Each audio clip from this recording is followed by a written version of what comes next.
Bueno, aquí en América Latina estamos en la vanguardia.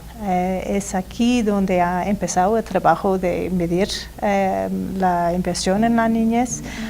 y también ahora se están haciendo todavía más. La voz de los niños es una voz fundamental y tiene que darse un proceso de participación significativa para que ellos nos digan cómo invertir mejor y en qué podemos satisfacer sus intereses. Hay un tema de transparencia, todos los gobiernos deben rendir cuentas, saber cuánto efectivamente se está asignando a los niños, a las niñas y a los adolescentes, esos recursos que se están asignando, cómo se están invirtiendo y principalmente cuáles son los resultados que se están obteniendo. El gasto en infancia es una inversión en el sentido de que produce un beneficio enorme a la sociedad, que como mínimo está previsto en un 5:1, pero hay estudios que llegan a decir que por cada dólar invertido, por cada peso invertido en un niño, la sociedad va a terminar recuperando hasta 10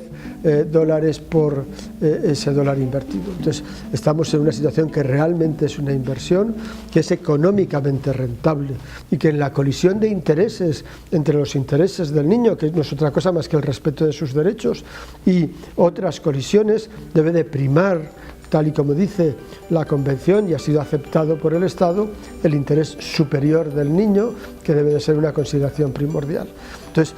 la reducción de los presupuestos en infancia debe de ser el último recurso, debe de ser después de haber estudiado otras posibilidades antes. Cuando hay crisis, la tendencia va a ser a recortar el gasto social. Recortar el gasto social no solo tiene implicaciones en el presente, sino en el futuro de los países, ¿no? Entonces, es muy importante que hagamos políticas contracíclicas, es decir, que nos resistamos a la austeridad cuando se trata de lo social, porque una vez que un niño no tiene acceso a una nutrición adecuada, o una vez que un niño no tiene acceso a un desarrollo cognitivo temprano, o un niño que no tiene educación secundaria, estamos hablando de que estamos básicamente impidiendo que ese niño se desarrolle de una forma determinada. No podemos hacer ese tipo de recorte cuando estamos hablando de personas. El principal obstáculo que tiene en materia presupuestaria la abrumadora mayoría de países de América Latina es el monitoreo y la vigilancia de la aplicación del presupuesto. Porque en muchas ocasiones sí se diseña bien el presupuesto, pero el problema es su ejecución y sobre todo la evaluación de los resultados de la aplicación de ese presupuesto. Y ahí sí que hay enormes retos en todos los países de América Latina para conseguirlo. Para nosotros es muy importante blindar los presupuestos públicos para la infancia de forma que no haya justamente esa austeridad. Ya cuando uno sabe cuánto se asigna al presupuesto puede comparar si efectivamente esto ha aumentado, ha disminuido.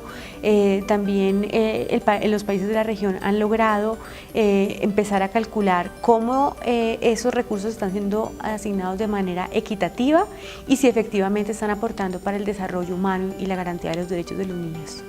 Siempre hablamos de retos de crecimiento, de disponibilidad presupuestal, de contracción económica, pero creo que antes de eso tenemos un reto de paradigma, de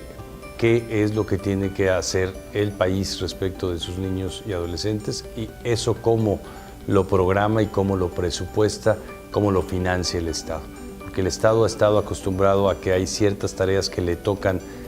a los gobiernos en relación con los niños, básicamente educación, salud, asistencia, alguna otra, pero el Estado programa normalmente la totalidad de sus actividades con respecto de los adultos, de la población adulta, esperando que los adultos son quienes van a hacerse cargo de los niños, de ejercer sus derechos de la protección. Entonces no está presupuestado en la totalidad de las dependencias, la integralidad de las dependencias, las acciones que tienen que ver con niños y adolescentes. Ese paradigma me parece que es el primero que hay que cambiar y el que nos permitiría identificar entonces todas las necesidades presupuestales que sin duda habrá, pero hoy día aún no sabemos ni siquiera cuántos son porque la visión con la que se hace el presupuesto es otra. El principal reto es el acceso a la información. Sin el acceso adecuado a la información es muy difícil poder evaluar qué tanto están avanzando los países en darle cumplimiento a los derechos humanos de la niñez y adolescencia. Esto no es precisamente para una evaluación, sino para poder identificar cuáles son las áreas de mejora en las cuales los gobiernos deben tener su agenda de trabajo para que puedan contar con un gasto público más efectivo, más eficiente, de mayor calidad. También hace falta el tema de la institucionalización de la medición de la inversión en niñez y adolescencia. Si hablamos de cantidad de inversión, yo creo que lo importante durante estos años ha sido poder tener los mecanismos necesarios para hacer el rastreo presupuestario, contar con clasificadores presupuestarios que nos permitan medir cuánto se está invirtiendo. Pero creo que al igual que eso ha sido importante, también ha sido importante generar una respuesta institucionalizada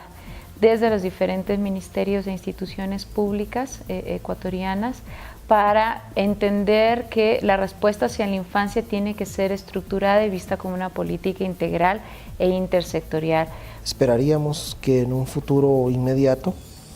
la región pueda contar dentro de sus secretarías de planificación o en las direcciones técnicas del presupuesto con sectorialistas que puedan hacer las mediciones de la inversión en niñez y adolescencia del año en curso, cuando va la ejecución presupuestaria, pero muy importantísimo también en los proyectos de presupuesto que se presenten a las asambleas para que forme parte de la discusión en el seno del organismo legislativo cómo presupuestar y dirigir de mejor manera los esfuerzos a la niñez y adolescencia. Centroamérica ya no debería estar hablando de medir la inversión en niñez y adolescencia per se. Ese ya debería de ser un ejercicio que lo hagan las instituciones de gobierno y el nivel de discusión debería de subir hacia evaluar la calidad del gasto público en niñez y adolescencia. Muchos de los países latinoamericanos se beneficiarían de tener, por ejemplo, una reforma fiscal que sea progresiva, que elimine los incentivos fiscales que se dan muchas veces sin evaluar si ese impacto es bueno o malo para la economía del país. Y finalmente creo que debe combatirse frontalmente la evasión, la corrupción y el contrabando, porque son tres temas que repercuten en la recaudación fiscal de los países y que eventualmente afectan la inversión en niñez y adolescencia. América Latina tiene la posibilidad de compartir de una manera sur-sur con el resto del mundo, porque hasta ahora no tenemos países que han hecho el trabajo que se han hecho aquí. Ahora la pregunta mayor, más grande, es con la calidad de los gastos, porque claro que es importante la cantidad de gastos, pero no tiene sentido si no sabemos que estos gastos o estos fondos que sean blindados sean bien gastados, que se inviertan más en los más pobres, que vemos cierta equidad, que vemos resultados y que vemos que el dinero está usado de una manera eficiente.